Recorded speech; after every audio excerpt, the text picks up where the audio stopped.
Okay, we've come to our final session, and I'm so excited to meet this person in real life and in 3D. We are going to bring up Lucie Basch. She is the co-founder of Too Good To Go, which is now saving 4 meals every second. She decided to tackle another form of waste with her new company, Poppins. She very much believes that we could all have more by owning less. And clearly, every time she sees a societal problem, she builds a business to solve it. So she's here today to help us understand that we can each become waste warriors by adopting simple daily habits that make sense for both ourselves and for the planet. So can I please bring up and invite Lucie Basch, entrepreneur and co-founder of Poppins and Too Good To Go. Hello, Lucie. Nice to see you. How are you? Come and sit down, come and sit down. First of all, shall we find out, do we have any Too Good To Go fans in the room? Who's used it? There we go. Does that make you feel good? Okay, shall we ask about Poppins now as well? Has anybody here used Poppins? We've got some fans. Let's ask that question at the very end as well, okay? So, you've obviously started 2 businesses now. In terms of getting you ready, you've now already on Poppins got 250,000 users in your first year, which is just incredible. Before we get into the detail of how that has been setting that up in 2025 and 2026, can you tell us a bit of a personal aha moment that brought you to this idea of waste and what you could do with it? Yeah, sure. I guess I was pretty lucky because very early on I started in a massive food business called Nestlé, and I was really like, this is the expert for producing food. And I was actually working in the food factory in a small village in England, and that's where I realized how much waste we produce actually when producing food. And I was like, how can we accept that when we produce food, which is one of the most important things, we accept to throw 40% of it. So I guess that was my aha moment of like, I don't want to be in a place where I profoundly disagree or where, as a 23 years old, I was just shocked that we can all accept that. And that, yes, I was then forced to quit and build something different. So tell us a little bit about Poppins, and then we're going to get you to get your phones out in a second. But tell us a bit about what you're building with Poppins. What's the waste stream that you're trying to solve now? Yeah, I realized I learned tons on fighting waste and how much the beauty of fighting waste is that you create economical value that you can then split between the different stakeholders. So I thought, let's not stop to food, and even if we want to keep Too Good To Go very focused on food, let's build something different where we can all fight more daily waste. And obviously, we all own tons of objects. Most of them stay actually inactive in our cupboards. And the idea was to create Poppins to make rental of daily objects the new norm. So when you need something, instead of having the reflex of buying it, think about, can I actually rent it? Because if you're only going to use it a few times during the year, then it's better not to store it and use space for it, but it's better to actually rent it and move from purchasing power to access power. How can we actually care less about owning things, but more about using them when we need them? And then, of course, it opens a lot of opportunities for collective ownership, thinking that actually maybe only one car share is useful for a full building and not one for each apartment. So, it's really that win-win-win of like, you can spend less, store less, and use more. And that's the beauty of Poppins. I love this phrase, purchase power to access power. This is definitely going to enter my lexicon.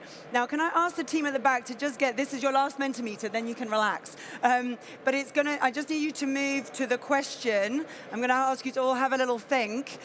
What is a product or something that you own at home that you have not used for 6 months or more? Okay, have a little think, and if I can ask the AV team at the back, just need you to move on to the slide, which is for the what products people own at home. It will come up, don't worry. We've done this already. Hopefully it will come up with the Menti. And whilst we're finding out what people own, so yes, Okay, let's see what we've got. Remember, this is completely anonymous. We can't feed anything back. We won't know who said what. So we've got a laughing emoji. Yeah. So Lucie, I'm very interested to see your initial reaction, because is this a common list, or is this an unusual list? No, so what's crazy first is the diversity in the terms, because we all realize that there are so many different objects that we own and we don't use. Of course, there are some classic like the Karcher that I've talked about, the tent, the iron, the drill as well. A drill is typically known to be used 13 minutes only in its entire life. So we all buy a drill and then we just use it twice and then we just don't use it anymore.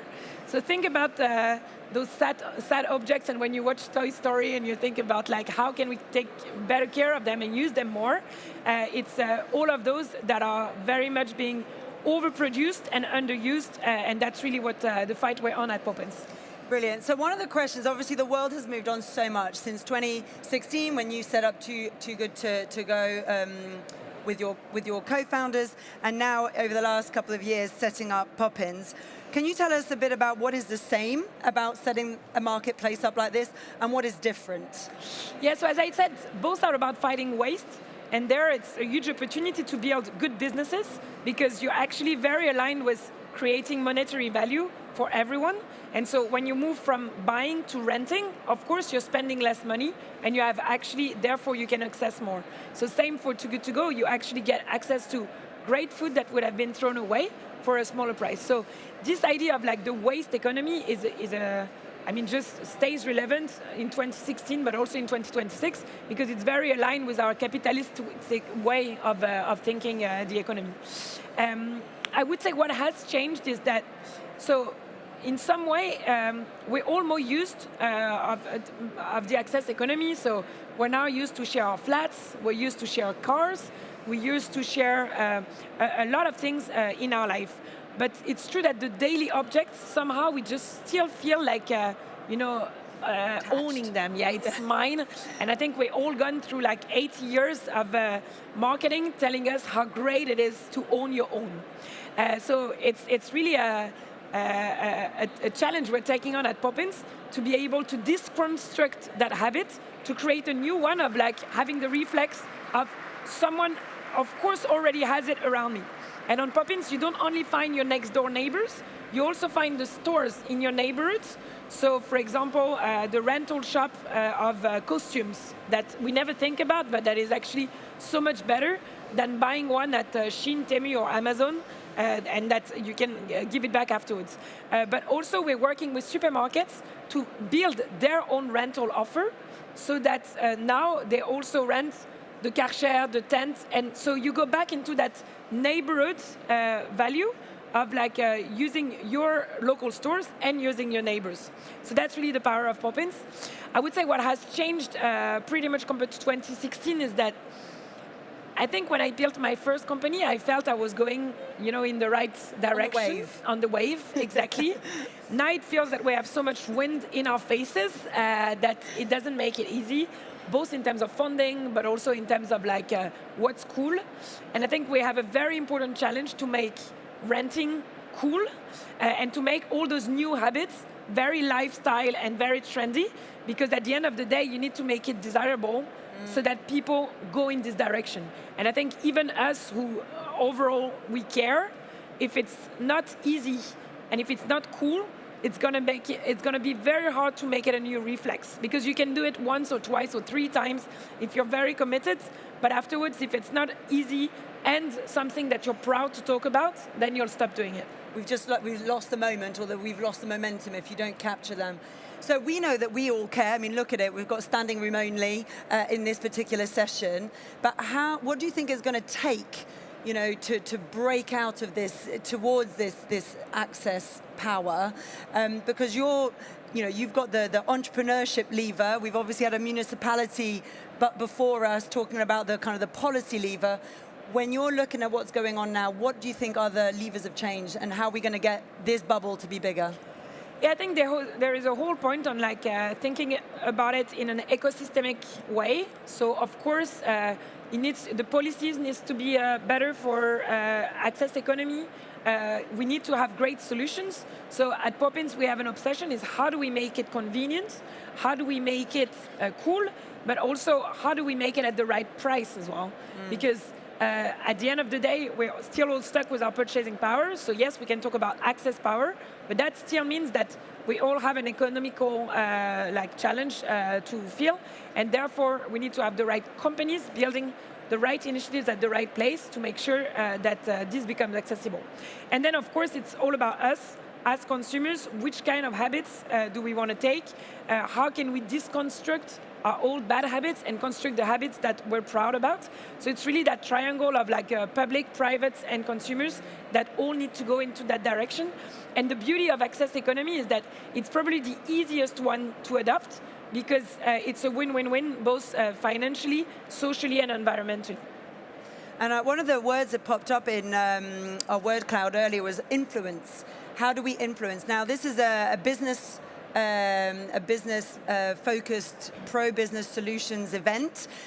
We as consumers have a role, but what I love about what you're doing with Poppins is you're really trying to help business models improve. So is there anything that we're all representing businesses or work for businesses or organizations. What is something that we can all go and do today, or using Harold's moment after this conference, what is the best way we can help support this initiative? Yeah, so there are two things I think about. First, we very recently just launched a new feature at Poppins called Trusted Community, or Communauté de Confiance in French. And the idea is really to give you kind of a safe space to explore the universe of Poppins. So basically, in headquarters, so we just done it with Carrefour headquarters, for example, it's 6,000 people who come and work at the same place every day. So how can they use Poppins in that closed environment and really think about, if I have a Karcher at home, I can bring it and share it with a colleague that will then bring it back home, and then the day after, bring it back. So it's really how do we use our workplaces to also build a closer community and really start renting things from one to another. So if you want to register on Poppins on that Communauté de Confiance, everyone can create their own for their headquarters and then start doing it. But you can also do it with your sports club, at the school of your kids. So it's really about giving a safer space to start a new habit, because of course it's always hard to build the right trust level, have the right logistics, have the right proximity. So with that, we make it easier for people. And then think about it as well, if you're a business and that you're selling things, how can we create together the rental option of what you're currently selling? Because what I really believe in is that in the future, of course, some things will still be good to sell, but many things should be better at renting than selling. And this is how we can create that future of renting, and therefore a better retail business, but a better life for consumers, and better cities to live in as well. I mean, what great advice. Can we just check, where is it Poppins available? Is it all over? For now, it's all over in France only. All over in France. So we all have to move to France and come and get rid of our iron and our buckets and mops. But no, this is something that we can all really go back and take back into our communities. And this is why we are so grateful to the ChangeNOW team for platforming these ideas. So Lucie, can we have a big thank you, round of applause for Lucie? Oh my goodness. Have you enjoyed this session? Have you enjoyed this session? Can I, hands up honestly, did you enjoy having the opportunity to engage with the Mentimeter? Because we went a bit out on a limb, okay? So I'm sorry we've taken you a little bit longer. But what you've heard today, the importance of addressing the disconnection and understanding that many of us, not just you, are feeling overwhelmed. Harold has got a workshop tomorrow at 2 p.m. So please check on the program if you want to go and join that. You can find us over there in the speakers if you want to have a chat to anybody. The future has not been written yet, and it does take vision and courage to go against a tide, but that is why we are here, surrounded by kindred spirits. So thank you so much for your attention. Thank you for making this the best session of the day, because look at it, crowd, standing room only. So thank you so much, everybody. Bon appétit, have a great lunch.